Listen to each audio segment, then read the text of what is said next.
When you walk down to the boat every day and step on board, you have to be in the right state of mind. The boats require your full focus. There is no room for error. San Francisco Bay is one of the most demanding, challenging places to sail a boat like this. You can't afford to relax on this boat. If you ever get caught on your heels, this boat comes back and bites you. Equivalent to what we used to do, this is space, man. This is flight. I've sailed my whole life since I was born. It just doesn't compare. It's a whole nother level. We just push boundaries. We do the unthinkable. Shannon Fanconi. Hi, I'm Jimmy Spithill, and this is Oracle Team USA.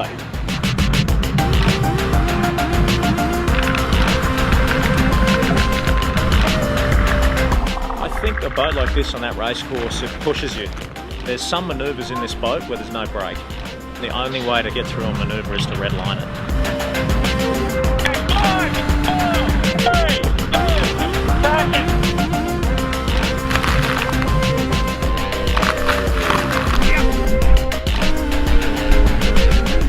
Hello everyone, we are so glad you are here.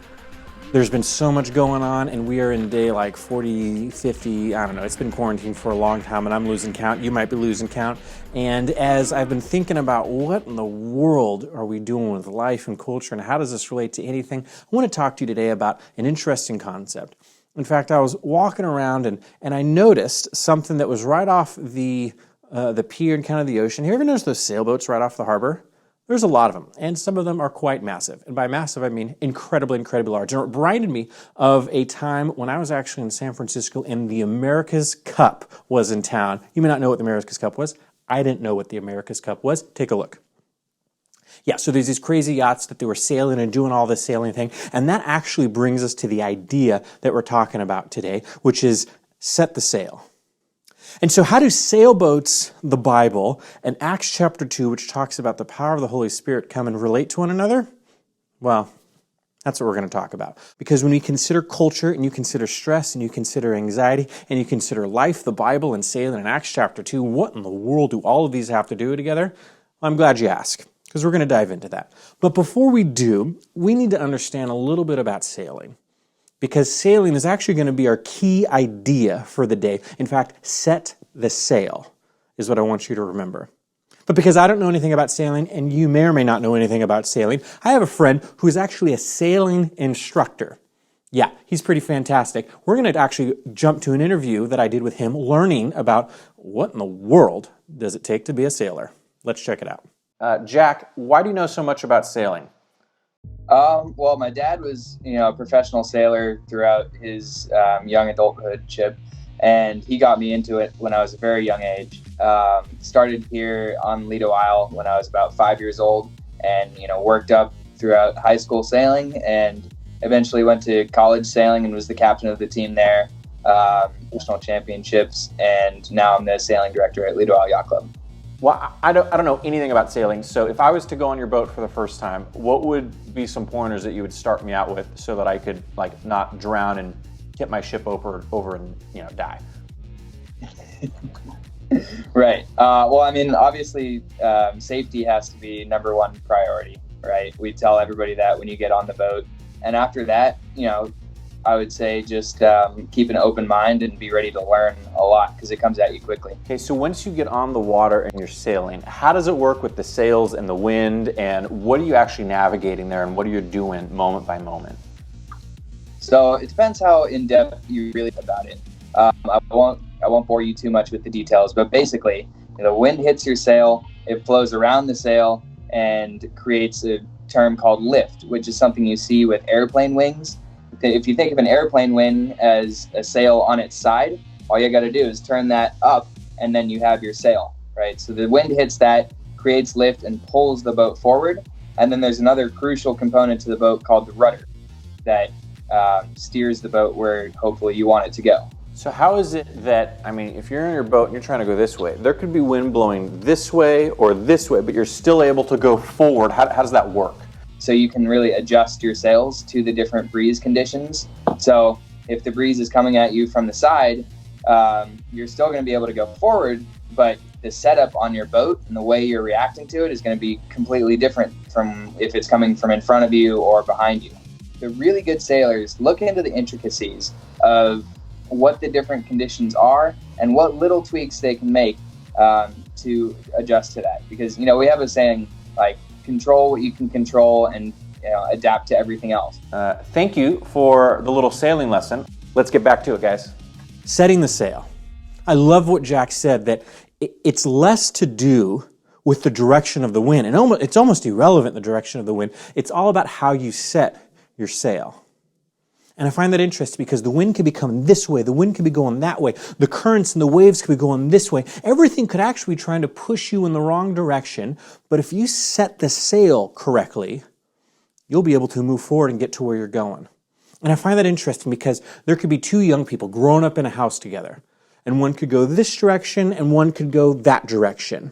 There could be two friends who are best friends in junior high, but they get to high school, and then all of a sudden one goes in this direction and one goes in that direction. They could be in the same school, in the same environment, with the same hobbies, playing on the same sports team, doing the same things, watching the same movies, but yet it's less to do about what happens in life and more about how you set your sail. And I love that image because when it comes to life, when it comes to corona crisis, when it comes to the stress and anxiety that you and I face on a day-to-day basis, it has less to do about what happens to you and more to do about how you set the sail in the midst of the storm. Now, when we look at Acts chapter 2, crazy story. Let me talk to you about it because setting the sail and what happens here, well, let's jump in. Imagine the scene. You're with a whole bunch of your friends. You're actually trying to figure out what are you going to do next in life. You're at a big old festival. For us, we don't have festivals quite like they did back then, but imagine it was something like Thanksgiving, right? Culturally, everyone's celebrating together. We're all having fun. We're doing something. In fact, we're getting ready for this. It was 50 days after Passover, and it was a special time that they were having together, and so they're all sitting around getting ready for this meal. Then, out of nowhere, the totally unexpected happens.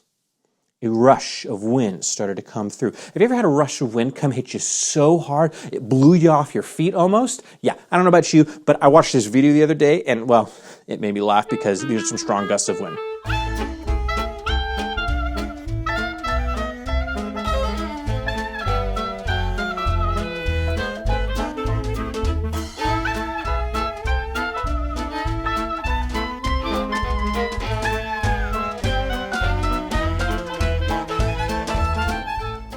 So you might not have been blown over like that by a gust of wind, but something like this began to roar through. And as the Bible talks about it, this gush of wind came. And then here's where the story gets nuts. You might be like, Scott, is this really in the Bible? Check it, Acts chapter 2. Little flames started to appear around, and the Holy Spirit began to come, and they didn't know what the Holy Spirit, and they started talking in these foreign languages. And there's this really crazy, bizarre story right in Acts chapter 2. Let me read part of it, 2 verse 1.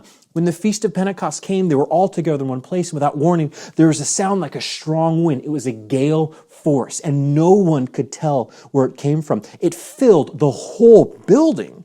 And then like a wildfire, the Holy Spirit spread through the ranks, and they started speaking in a number of different languages as the Spirit prompted him. And then people were like, oh my gosh, these guys are drunk. I probably would have thought they were drunk because that just sounds absolutely crazy. Do you even believe stuff like this? Like stuff like this is in the Bible? Can we trust this, or is this just a whole bunch of hoopla? Don't give up because the story keeps going. So the people around were like, oh my gosh, these guys are drunk. But then something interesting happened. Others started to listen around. They're like, these guys aren't drunk. These guys are actually speaking in my native language. You see, people from all different countries speaking various different languages started coming in. And these guys who didn't know all these different languages are speaking in all these different languages. I'm like, what's going on? And then Peter, remember Peter, he's the feisty guy. He's the one that walked on water and betrayed Jesus and cut off some guy's ear. Yeah, he's the crazy one. So Peter comes up and he's like, no, guys, these guys aren't drunk. They're not crazy. God is moving. And he begins to preach to them and tell them the message of Jesus and how Jesus gives us hope and how we can trust in Jesus. And I wonder if he reminded them of something that Jesus said earlier. Because when I look at this, I'm reminded of something that Jesus said. It's captured in the book of John. It says, but the Helper, the Holy Spirit, whom the Father will send in my name, he will teach you all things and bring to your remembrance the things I said to you. And then as Peter continues to talk, he was reminded of how long time ago there was one guy who prophesied and said, in the last days, God will pour out his Spirit on all kinds of people. And then things started to make sense that, man, even though Jesus wasn't with them physically, this Holy Spirit who is there to guide them, to help them, who will remind them and help them through their circumstances, he is there. If you've ever heard the phrase, the Holy Spirit, and you want to know what it means, where do you start? Well, you have to start on page 1 of the Bible, where the uncreated world is depicted as this dark, chaotic place, but then above the chaos, God's Spirit is there, hovering, ready to bring about life and order and beauty. Well, centuries pass, and we are introduced to Jesus. And at the beginning of his mission, there's this beautiful scene where Jesus is being baptized in the waters of the Jordan River.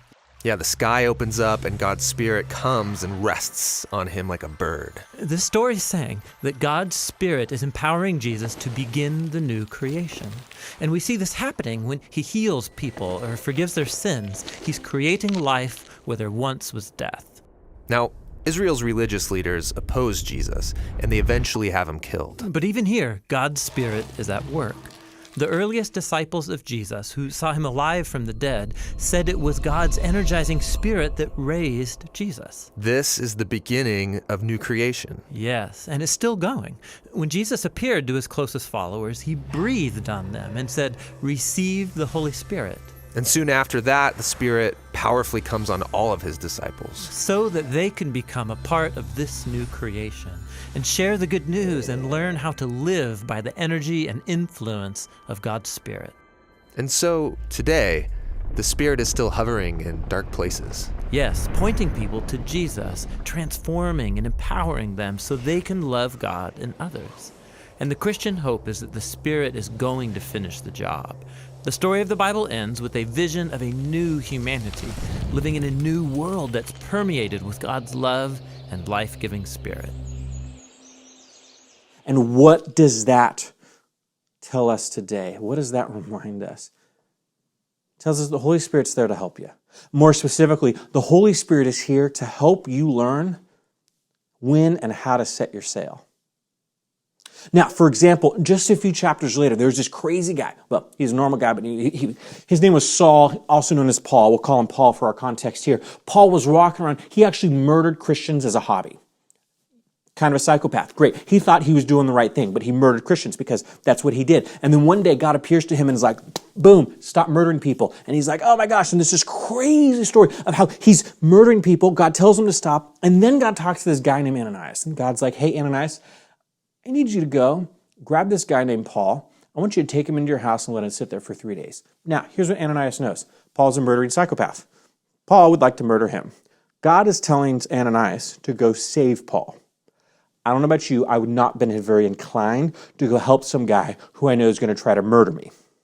Great, so here's how the story goes. Ananias actually decides to help Paul. And in that process, Paul understands the love of Jesus, transforms his life, and Paul goes from murdering psychopath to a fully committed follower of Jesus. How is that even possible? The Holy Spirit. But here's what had to happen. One guy had to be willing to be obedient to God and say, God, I will trust you as I reach out and help this other person. And that's really where I want to focus in on. The Holy Spirit comes and empowers us, and there's a lot of stuff that we could talk about there. But today I want to focus in on how the Holy Spirit will guide us, but it will guide us to help others. Now, when it comes to our relationships, God has placed a few fantastic friends in your life. In fact, God has placed about 8 to 15 friends in your life specifically for such a time as this. How are you helping them through this season? God has placed godly relationships in our lives so that we could grow and be strong together. Now, here's what happens when we get isolated. When we get isolated and we stop listening to the Holy Spirit and we're not being guided by that, lies will begin to fill our minds. Have you ever gotten to a place where you just feel anxious or you feel all these thoughts, or you get to a point where you're starting to feel depressed and you don't even know why you're feeling what you're feeling? You just know that you are in the deep funk. As we navigate through life, sometimes we won't know where to set the sail. Sometimes we'll get turned around in our own lives because there's so much going on, we can't even tell up from down, and it's hard to see straight. And oftentimes the Holy Spirit will use friends and people in our life to help reorient us and point us back towards the truth. There's this really smart guy who a long time ago, he wrote in a book what we now call Ecclesiastes. He said, it's better to have a partner than to go at it alone. Share the work, share the wealth, and if one falls down, the other helps. But if there is no one to help, tough. Dude, that verse is actually in the Bible, Ecclesiastes 4, 9, and 10. Tough. If we don't have people in our lives that can help us when we fall down, dude, that's tough. And it is tough because when we're going through life, we're not meant to do it alone. We're meant to go through life together. And the Holy Spirit will guide us in that process. But having someone to set the sail with, that strengthens us. Because when we get alone and we get isolated and we start thinking all these thoughts, sometimes we can get overwhelmed and anxious. I would encourage you, invite someone into your life this week. Talk to someone, share with them.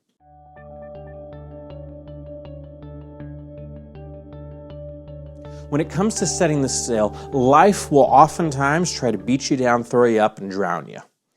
And you can let that happen. But if you set the sail right, not only will you not drown, you'll be able to charge full force ahead, able to get to where God's called you to go. Now, I'm going to tell you a story about a guy. During all the corona crisis, instead of the waves and the storms beating him down, he leaned into the Holy Spirit, and the Holy Spirit guided him on how to set his sail. So instead of drowning, instead of sinking, him and his family were able to do something quite incredible and help a whole lot of people. Because it all comes down to not the circumstance you're in, but how you set your sail. Take a look.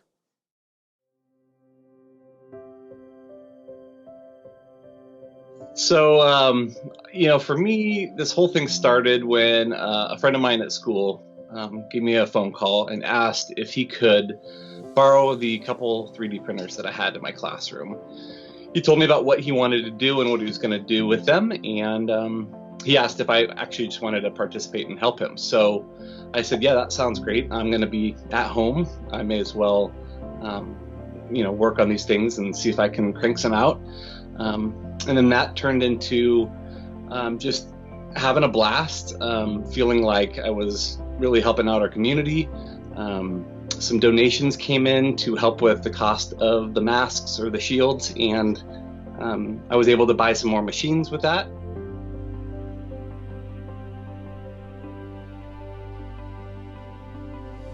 Initially, I brought these machines home and they kind of invaded our living room, and I could tell initially my wife was like, okay, we're gonna have these going. And then it became clear of what we were doing and the lives that we were impacting. So I was overjoyed when I could kind of teach them how to use them so that it would free me up sometimes, as well as just let them get involved in serving others and using our hands, literally our family's hands. I think this feels like a tangible thing that we are coming together and being able to serve in a different way right now. And I think that, we've prayed over these shields. We've followed up with people who have gotten these. We've reached out and I think made people's days. And I think that has just drawn us closer as a family. I think it makes us feel more connected to our church and to God for just having this opportunity to serve. Set your sail this week.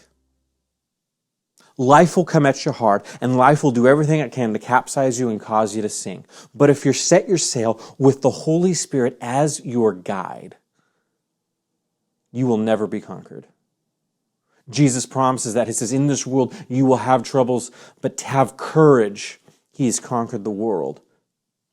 He teaches us how to set our sail. But the real magic in all this is that when the Holy Spirit teaches us how to set the sail, when we do it with other people, and we're not alone on that sailboat, but we invite other people that help reinforce and help encourage us and are good friends, and they teach us the truth, and when we're battling the lies, they can say, stop thinking about the lies, focus on the good and the truth, and they help us think about the good things, and they help us to reorient and focus our lives. It is those types of friends that help us get through the tough time. It is those people that we should hold on to. So think about your friends. Think about your life and how you might be having a struggle setting your sail. Reach out to some friends. Reach out to some solid people who will help you reorient your sail this week. And you know what? You might be doing fantastic, in which case, find some of your old friends, find some people you haven't talked to in a while, and help them set their sail. Because if we all start coming around each other, encouraging one another, not tearing each other down, but encouraging, well, that spreads joy. And the more that we spread joy, and the more that we lean into the hope that the Holy Spirit gives us, well, that's a life that I want to be part of. Don't you? There's nothing worth more that will ever come close. Nothing can compare. You're our living hope. Your presence,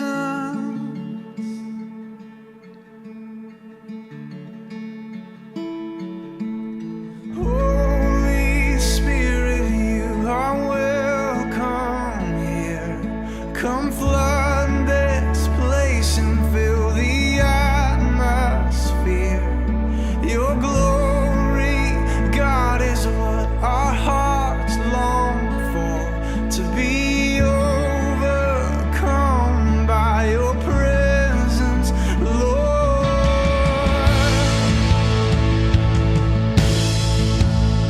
Your presence, Lord.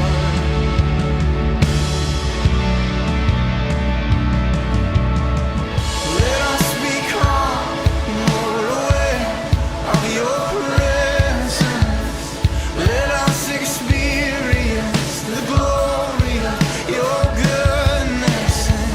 Let us become more aware of your presence. Let us experience the glory of your goodness.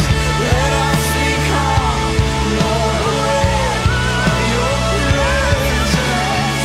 Let us experience the glory of your goodness. Let us become more aware of your presence. Let us experience the glory of your goodness,